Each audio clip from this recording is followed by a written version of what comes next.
MS में शिक्षक स्वागत समारोह का आयोजन, सीएम योगी ने की शिरकत। योगी ने शिक्षकों को किया सम्मानित। सीएम योगी ने जारी किए 1056 करोड़ मेधावियों को 1 लाख रुपए, टैबलेट और गोल्ड मेडल देकर किया सम्मानित।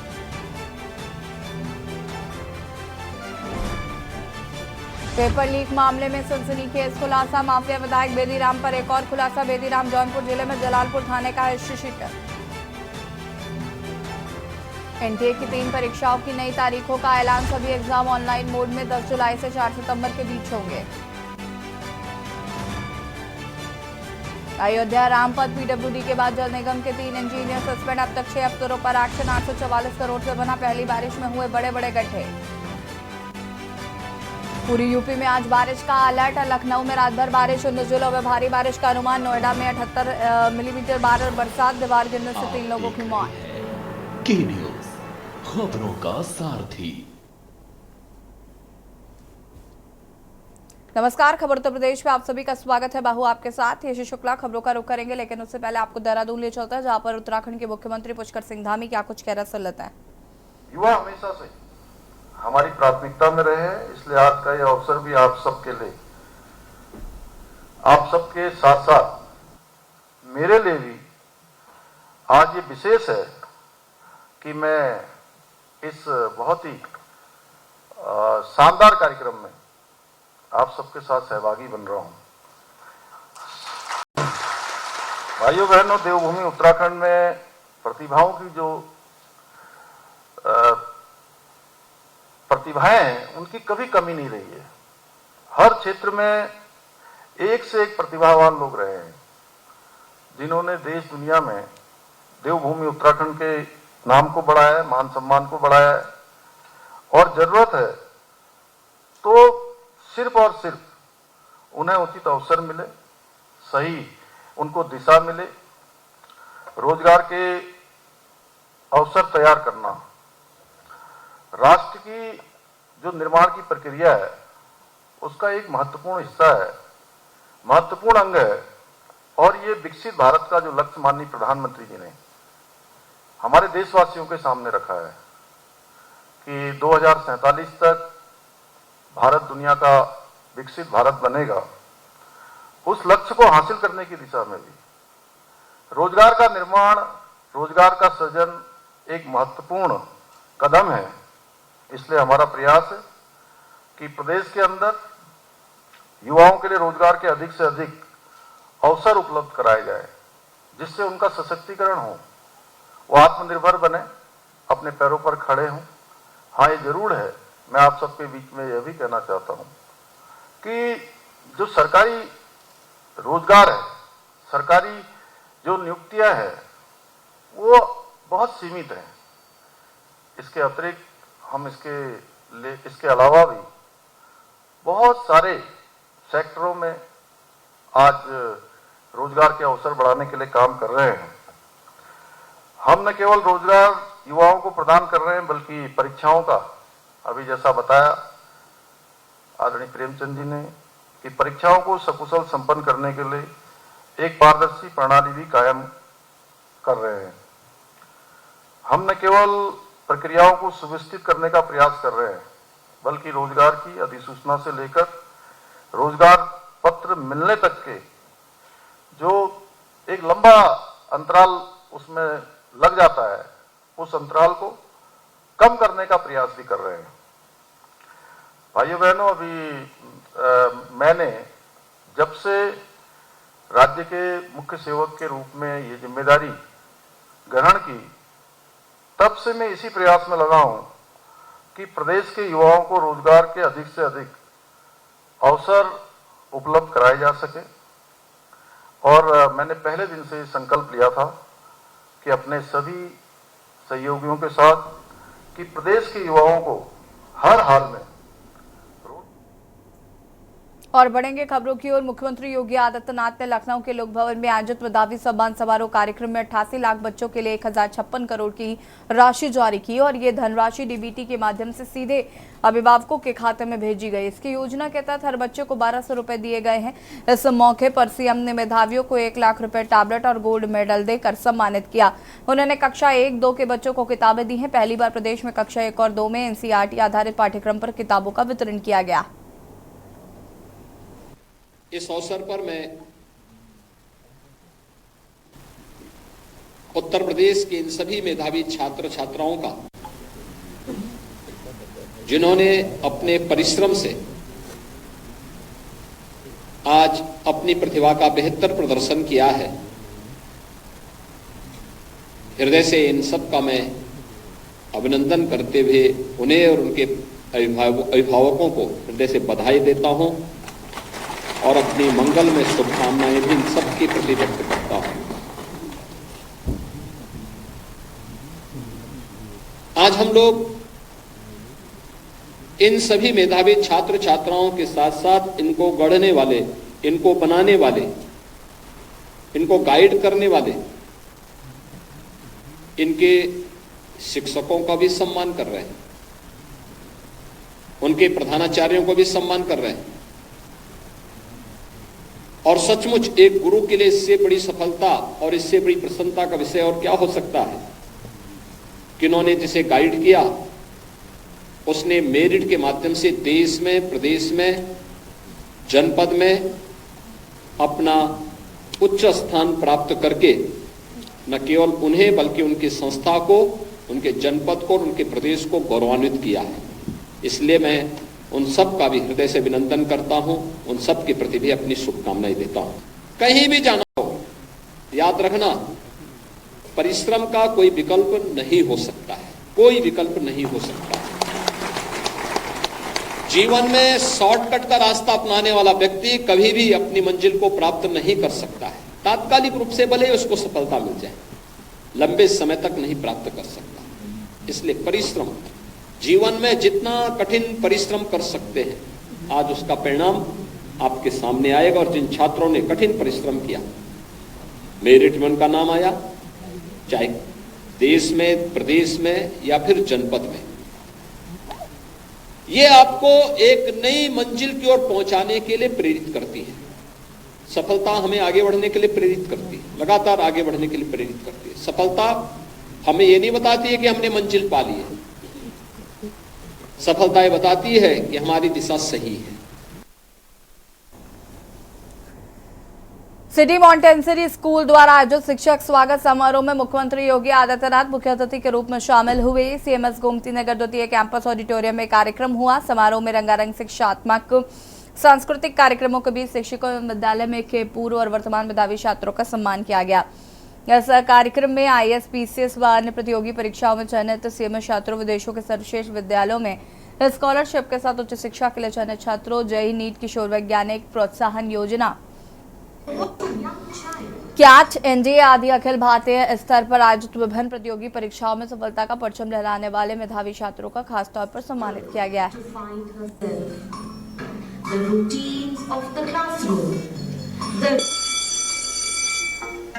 Good morning, students.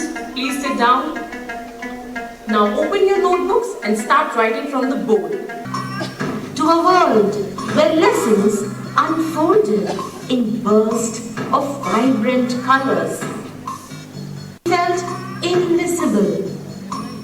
He is on an extremely tight time budget, so we are not this समारोह में ऐसी शख्सियत जिन्होंने शिक्षा का मंजर ही बदल दिया, जिन्होंने दिखाया कि उत्तर प्रदेश उत्तम प्रदेश बनने की राह पर चल दिया है और आगे बढ़ता रहेगा। आपका बहुत, जिन्होंने शिक्षा को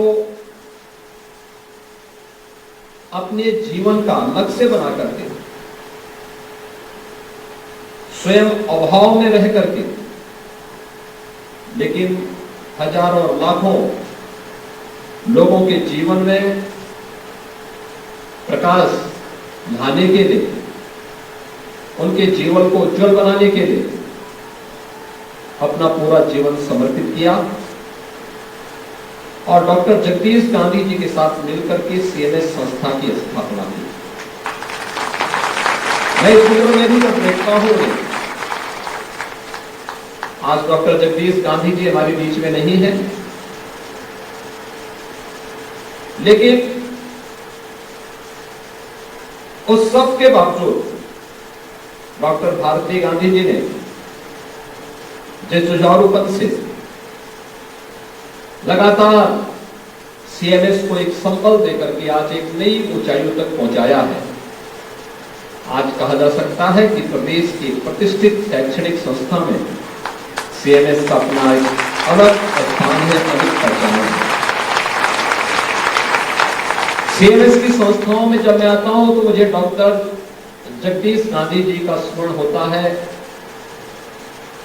और उनका वह विनम्र लेकिन जुझारू चेहरा और व्यक्तित्व हम सबके सामने ओढ़ते हुए दिखाई देता है। मुझे लगता है उन्होंने विपरीत परिस्थितियों में कभी हिम्मत नहीं हारी, लगातार कार्य करते रहे, मानवीय संवेदना के साथ जूझते रहे, परिस्थितियों से, विपरीत परिस्थितियों से वे कभी नहीं हारते, कभी हिम्मत नहीं हारते थे, कभी डरते नहीं थे।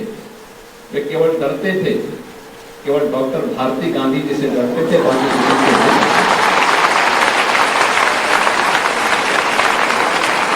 नहीं। ये सिटी मॉन्टेसरी स्कूल का 65 वर्ष से एक ट्रेडिशन रहा है कि 1 जुलाई के पहले जो वर्किंग डे होता है उस पर हम हमेशा शिक्षकों का स्वागत समारोह करते हैं। तो इसमें हमारे 3000 शिक्षक आज उपस्थित हैं और यहाँ पर उनका स्वागत हो रहा है, जिससे कि स्कूल वर्ष के शुरुआत के पहले उनका उत्साहवर्धन हो सके।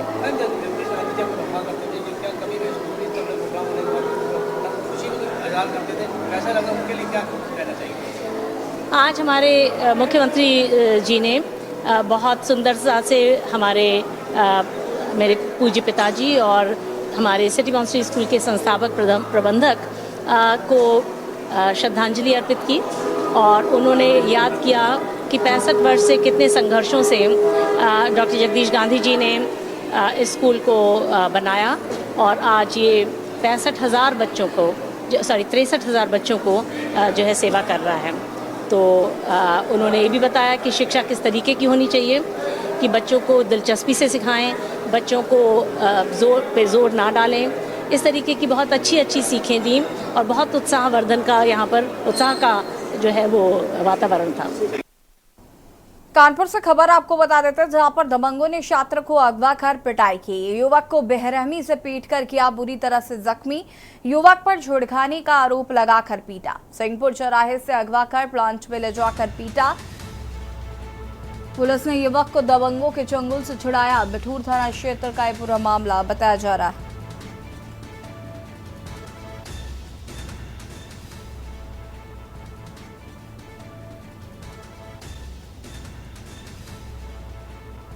सिंहपुर चौराहे से अगवा कर प्लांट में ले जाकर पीटा।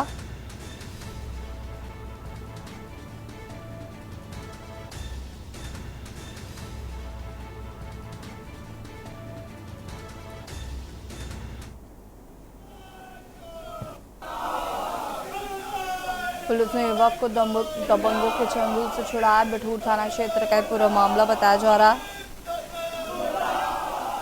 और इसी खबर पर ज्यादा जानकारी के लिए संवाददाता अमित हमारे साथ जुड़ चुके हैं। अमित, क्या कुछ जानकारी है इस पूरी घटना को लेकर? ये देखिए, ये बिठूर थाना क्षेत्र के एक अधिवक्ता हैं, उनकी बेटी के साथ ये छात्र देखा गया था। तो अचानक अधिवक्ता जो है अपनी बेटी के साथ देखकर आग बबूला हो गया और अधिवक्ता ने इसे सिंहपुर चौराहे से अगवा कर लिया और एक खाली प्लाट पर ले जाकर छात्र की जमकर पिटाई कर दी। ऐसे में अब छात्र गंभीर रूप से घायल हो गया है। तो वहीं छात्र के परिजनों का कहना है कि जो अधिवक्ता ने पिटाई की है उसको लेकर उन्होंने बिठूर थाने में अधिवक्ता के खिलाफ तहरीर दी। लेकिन जैसे ही पुलिस ने अधिवक्ता के खिलाफ मुकदमा दर्ज किया तो अधिवक्ता सैकड़ों की संख्या में एकत्रित होकर पुलिस कमिश्नर के ऑफिस पहुंचे और जमकर हंगामा काटा। जी बिल्कुल, अगर हम बात करें तो फिलहाल इस घटना को लेकर क्या कुछ अपडेट है? देखिए, अभी फिलहाल कमिश्नर का ये कहना है कि मुकदमा दर्ज हो गया और तमाम कार्रवाई की जा रही है। ऐसे में जो जांच भी चल रही है। छात्र आरोप लगा रहा है कि जिस तरीके से अधिवक्ता ने उसके साथ पिटाई की है, ऐसे में जो अधिवक्ता समाज के लोग हैं वो अधिवक्ता के साथ खड़े नजर आ रहे हैं। अधिवक्ता का कहना है कि वो उसकी बेटी के साथ छेड़छाड़ कर रहा था, जिसके कारण उसकी पिटाई की गई। लेकिन कहीं ना कहीं लोगों का ये कहना है कि अधिवक्ता ने अपनी बेटी के साथ उसे घूमता देखा और आग बबूला हो गए, ऐसे में उस छात्र की जमकर पिटाई कर दी। जी, पुलिस का क्या रवैया है इस पूरे मामले में? देखिए, पुलिस ने मुकदमा दर्ज कर लिया है और दर्ज करने के बाद जांच चल रही है, आगे कार्रवाई की जाएगी। हालांकि पुलिस का यह कहना है कि अधिवक्ता व उसके साथियों ने छात्र के साथ पिटाई की है। प्रथम दृष्टया जिस तरीके से फोटोज सामने आई है उसमें छात्र गंभीर रूप से घायल नजर आ रहा है और घायल को देखते हुए पुलिस ने अधिवक्ता के ऊपर मुकदमा दर्ज कर लिया, आगे कार्रवाई की जा रही है। जी ठीक है, शुक्रिया आपका जानकारी साझा करने के लिए अमित। और बता दें आपको कि दबंगों ने छात्र को अगवा कर यहाँ पर पिटाई की है। भारी संख्या में जो अधिवक्ता हैं वो थाने पहुंचे।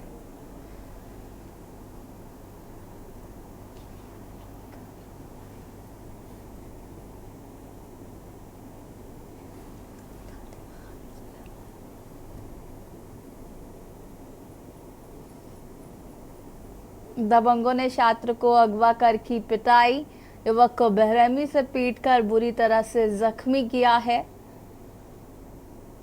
युवक पर छेड़खानी का आरोप लगाकर यहां पर पिटाई की गई।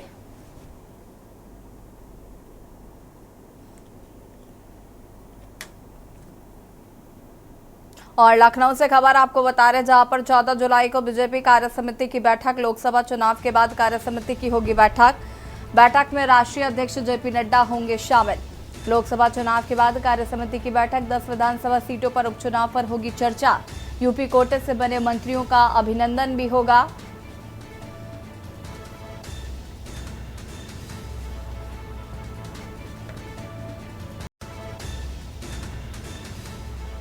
बैठक में राष्ट्रीय अध्यक्ष जेपी नड्डा होंगे शामिल।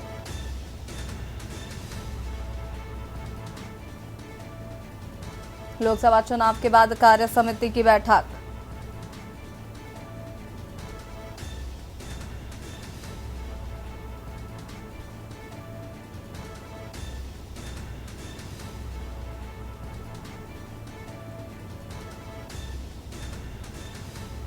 चौदह जुलाई को कार्य समिति की बैठक, लोकसभा चुनाव के बाद कार्य समिति की होगी बैठक।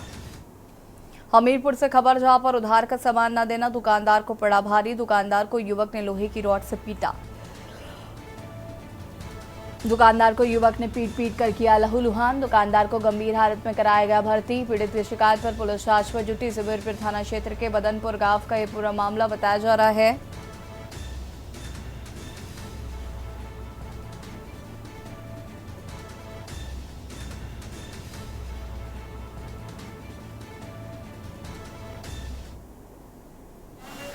तो राजेश पाठक हमारे परिवार का, मोहल्ले का आदमी है और हमारा मंदिर का विवाद चलता है। प्रदीप नाम का है वो मंदिर में जो रहता है, प्रदीप नाम है उसका। उसके यहाँ ये दारू पीता रहा बैठ के। मेरे पास आया, मेरे से बोला, अरे सिगरेट दे, पान दे। तो मैंने कहा मैं उधार नहीं दूंगा। उसके पहले से 200-250 रुपये उधार थे मेरी दुकान में। इतने में उसने मेरे ऊपर सरिया दिया, मार दिया। मैंने ये हाथ ऐसे लगाया तो देखो हाथ में भी 2 जगह। पुलिस को सूचना दी? जी, अभी थाने से आया हूँ मैं। पुलिस ने क्या आश्वासन दिया? उन्होंने कहा डॉक्टरी करवाओ, डॉक्टरी करवा के आओ। कौन लोग थे वो लोग? वो ब्राह्मण है वो भी। क्या नाम था? राजेश पाठक और प्रदीप। प्रयागराज से खबर आपको बता देते हैं, जहां पर के न्यूज की खबर का हुआ असर। के न्यूज चलाई थी प्रमुखता से खबर। मुख्य चिकित्सा अधिकारी ने नहीं उठाया था। चिकित्सा अधिकारियों ने सीयूजी का फोन नहीं उठाया था। शिवम श्रीवास्तव को चिकित्सा अधिकारी प्रयागराज बनाया गया।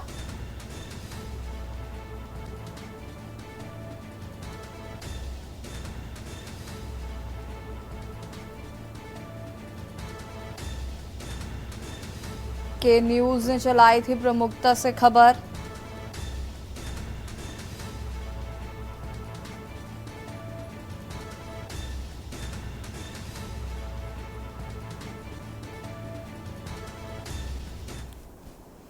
बुलंदशहर से खबर, जहां पर तेज बारिश से पहासू अनाज मंडी जलमग्न। बारिश होने से अनाज मंडी की दुकानों में भरा पानी। मंडी में पानी भरने से व्यापारियों के माथे पर चिंता। तेज हवाओं के साथ हो रही बरसात।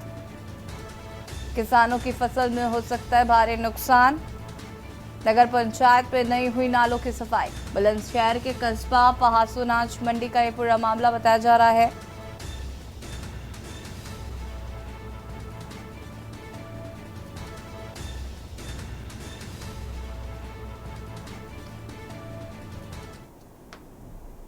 जनपद बुलंदशहर कस्बा पहासू अनाज मंडी में अगर तस्वीरों की बात करें, तस्वीर इतनी भयानक है जो देखा जा रहा है कि लगातार जिस तरह से जो मंडी परिसर जो पूरी तरह से जलमग्न हुआ है बरसात के कारण। अगर बात की जाए लगातार जो नगर पंचायत के द्वारा या जिला प्रशासन के द्वारा लगातार सफाई व्यवस्था की बात की जा रही होती, जो अभी मानसून शुरू ही हुए हैं, लेकिन शुरू होने से पहले ही कि अगर हालात देखें तो हालात बद से बदतर बने हुए हैं। लेकिन मेरे कैमरे में उस मंडी की चारों तरफ की तस्वीर दिखाएं कि तस्वीरों में आप देख सकते हैं कि जिस तरह से लगातार पानी भरा हुआ है, तो कहीं ना कहीं जो मंडी के कर्मचारी और जो लोग हैं उनको कहीं ना कहीं काफ़ी समस्या का सामना करना पड़ रहा है।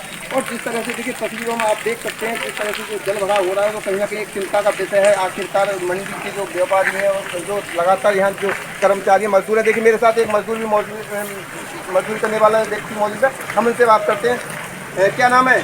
चंद्रपाल। अरे चंद्रपाल, कहाँ की तस्वीर है ये? मंडी की। अच्छा, किस तरह के हालात हैं? पानी भरा हुआ मंडी में। अच्छा, पानी है। तो आप लोग मजदूरी कर रहे हैं तो किस तरह की समस्या आ रही है सामने?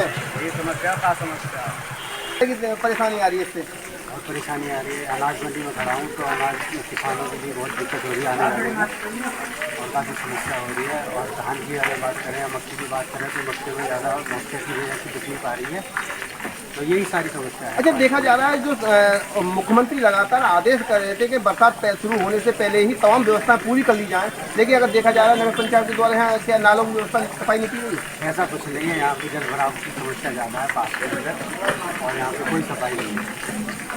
देखिए बाकी अगर कहीं ना कहीं बात नहीं है, चिंता का विषय है। देखिए तस्वीरों की बात करें तो कैमरा में चारों तरफ से वो तस्वीर दिखाएं तो ये तस्वीरों से देख सकते हैं, अंदाजा लगाया जा सकता है कि जो अनाज मंडी है वो पूरी तरह से जलमग्न हुई है। और अगर बात की जाए तो पूरी तरह से तालाब बनी हुई है। अब देखना यह होगा कि आखिरकार नगर पंचायत के द्वारा जो नाले बने हुए हैं उनकी सफाई क्यों नहीं कराई गई, आखिरकार इसका कारण क्या है। और जिस तरह से लोगों को कोई परेशानी का सामना करना पड़ रहा है, तो आखिरकार ये परेशानी लोगों की कब खत्म होगी। और जो कागजों में जिस तरह से पूरी व्यवस्था को सुदृढ़ बनाकर और लगातार शासन को भेज देते हैं कि तमाम व्यवस्था पूरी कर ली गई हैं, तो आखिरकार मानसून शुरू होने से पहले ही तमाम जो नगर पंचायत की पोल खोलते हुए साफ साफ दिखाई दे रहे हैं। देखना यह होगा कि अब नगर पंचायत के कर्मचारी और नगर पंचायत के अधिकारी या जिला प्रशासन जो जनता की जो समस्या है, जल भराव की समस्या है, इसको कब तक दूर करते हैं, ये तो आने वाला वक्त बताएगा। अनिल मीना, केनी इंडिया, बुलंदशहर।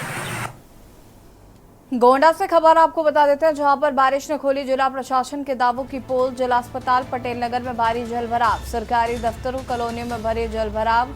नगर पालिका परिषद की लापरवाही से लोगों को परेशानी, गर्मी से मिली राहत, किसानों ने भी ली राहत की सांस। सरकारी दफ्तरों कॉलोनियों में भारी जल भराव।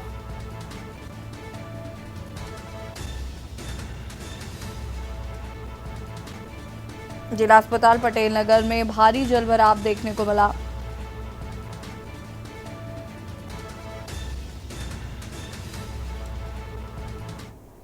रायबरेली में तेज बारिश बनी आफत। बारिश के चलते नवनिर्मित शौचालय का टांग दबा, टांग धंसने से युवक मलबे में दबा। 4 घंटे तक चला रेस्क्यू ऑपरेशन। 4 घंटे बाद युवक को मलबे से बाहर निकाला गया है। युवक की मलबे में दबने से मौत हो गई। बीजेपी नेता व पूर्व विधायक रामलाल मौके पर पहुंचे। बछरावा के भूपखेड़ा मजरे कुर्री गांव की घटना बताई जा रही।